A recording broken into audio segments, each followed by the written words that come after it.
I'd like to think that I'm honest and open. If you're like that as a manager, I think you allow the players to make mistakes. If they make too many mistakes, obviously there comes a point where you have to say, look, this can't happen anymore.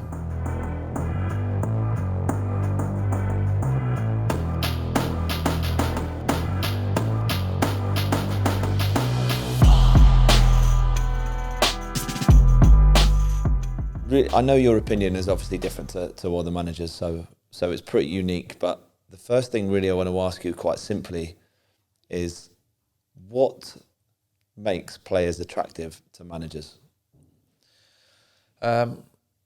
Reactions to disappointments or giving the ball away. Work rate, without a doubt. I can't remember a player ever really getting taken on because, they've got a poor work rate. I think that stands out. And then obviously it comes down to individual brilliance, but that doesn't necessarily mean that's every position on the pitch. If they're an organiser, if they're vocal, if they're maybe encouraging or maybe giving constructive information to players. But for me, if I'm watching a game and I'm watching an individual in particular, I'm looking at their mannerisms and what are they doing necessarily when they haven't got the ball. Sometimes players think that limelight is not necessarily on them or the spotlight's not on them.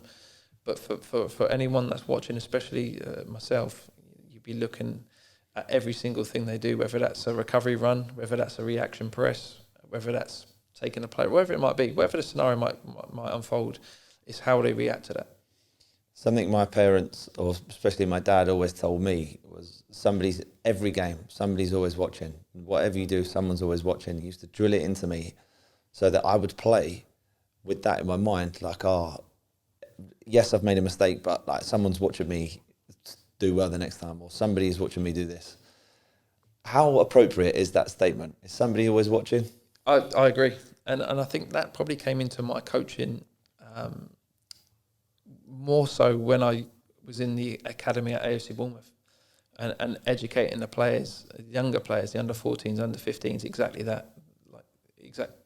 You're spot on with your comment, because whether that's somebody walking a dog on a field, that is the father of someone else who might be a scout, whatever the scenario might be, you never know what his opinion matters to somebody else, because even if it's just an opinion to one other, that will spiral, especially in the football game. It's a small community in football, and if I'm ever going to sign a player, I don't just sign it off of me just going to watch him. I'll speak to his mates, I'll speak to his coaches, previous clubs, any teammates. It won't. My signings will never be just off of what I've seen on a football pitch, because it's key that they have the right character to come into this environment, in particular at Weymouth. But going back to your initial point, I think if players have that mindset, I think that will stand them in good stead. So, how much do players need to understand that they can't just turn it on and off whenever they like? They've got to be on it all the time. If they want to be successful, if they want to move up, if they want to gain levels and achieve success, that obviously somebody always watching is an appropriate comment, but that even when no one's watching, that they've got to be still doing the right stuff. Yeah, spot on. And I think even more so when the going gets tough, to still stick to those principles, whether that's doing stuff away from the training ground or whether it might be having that mindset to be able to keep going, whether it's the positives or negative, whatever the scenario might unfold. I think it's important that they understand that and they stick to those beliefs. You've just touched on it there a little bit, obviously having just spoken about it, but can you give us an insight into what the process of trying to sign a player looks like from your perspective? Yeah, I mean, it's been difficult over the last sort of 12 months with COVID and not being able to get into stadiums, so quite a lot of that would be done on clips. I do find that quite a lot of players will do something in training or in a game knowing that that's going to go in their show reel. Fully aware of that. But if we were to sign a player just on a show reel, then you're putting a high risk involved in that transfer, especially the higher you go. Everything will go into the mix. Like I said to you, we'll look at attributes, we'll look at what they're like away from the training ground. I know for a fact that there was a high-profile player that I played with. I won't mention names. That he was all due and all set to sign for another Premier League club, and that fell through because of what his home life was like. And he had to really rectify that in order to either keep his career going or get another move off the back of it. And you know, he certainly did that. Like I said, I won't mention names, but he's gone on to have a fantastic career. But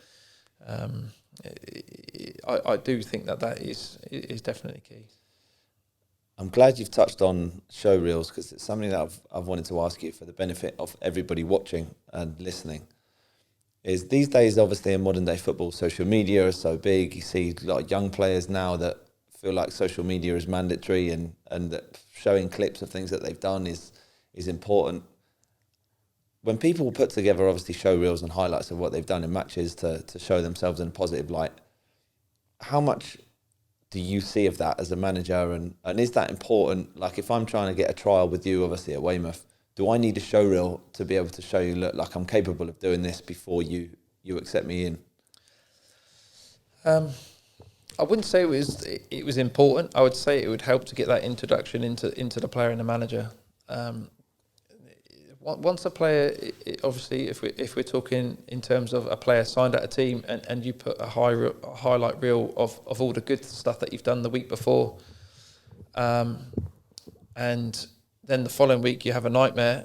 But then if you're exposing yourself to social media, you know, you're exposing yourself to comments from the public. And we had a scenario last year where a player played particularly well. In fact, he was man of the match 1 week, and then the following week had an absolute nightmare.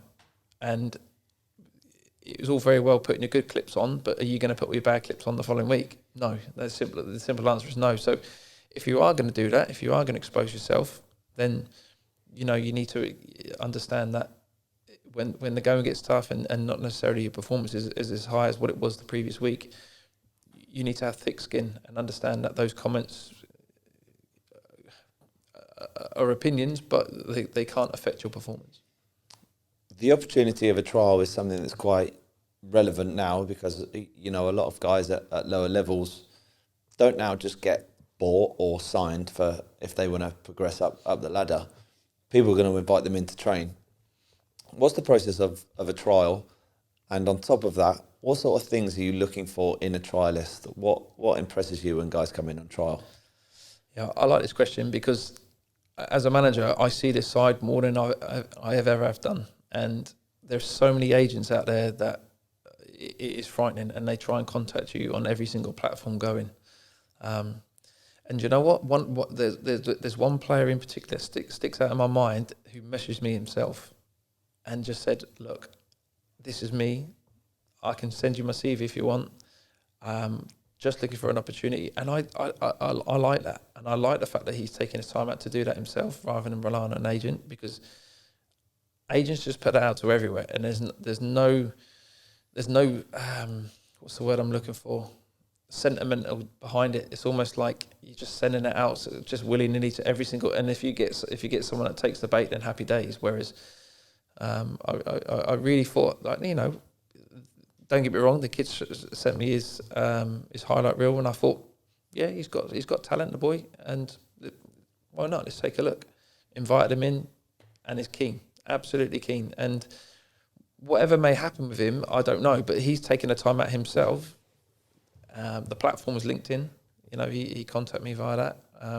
It's not to say that I'm going to accept loads of invitations on LinkedIn, but you know, he took that process and done that himself. And like I said, there's loads of agents out there just trying to get all the players. And not to say that's not the right or wrong, but sometimes you need to say that.